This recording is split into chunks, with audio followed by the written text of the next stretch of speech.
Hello viewer, এখন আমি আপনাদের সাথে শেয়ার করব কিভাবে উইন্ডোজ 10 এ লক স্ক্রিনে আপনি ওয়েদার স্ট্যাটাস অ্যাড করবেন। জাস্ট লাইক আপনার যে লোকাল এরিয়া অনুসারে কি ওয়েদার তার ইনফরমেশন ডিটেলস অ্যাপিয়ার করবে আপনার লক স্ক্রিনে, সেটা কিভাবে পরিবর্তন করবেন বা সেটা কিভাবে অ্যাড করবেন। Just take a look.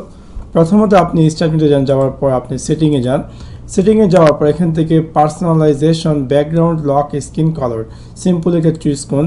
Choose করার পর বাম দিকে যে লক স্ক্রিন লেখাটি আছে তাতে ক্লিক করুন।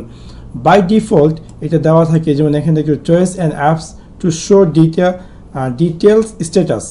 বাই ডিফল্ট এটা কিন্তু দেওয়া আছে ক্যালেন্ডার, যেটা কিনা আপনি দেখতে পাচ্ছেন আমার কি টাইম এবং ডেট প্লাস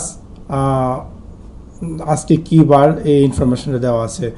আপনি চাইলে এটা আপনার ইচ্ছে মতো আপনি চাইলে এখান থেকে অন্য কোনো অ্যাপস অ্যাড করতে পারেন। যেমন এখান থেকে আমি ওয়েদার অ্যাড করতেছি, সো আমি যখন ওয়েদার চুজ করব অটোমেটিক সেটা ওয়েদার অ্যাপিয়ার করবে ইন ফিউচার থেকে।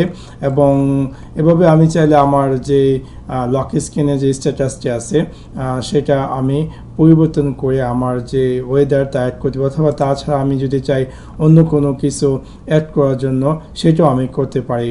So that's it. Thanks for watch my video. Like and subscribe.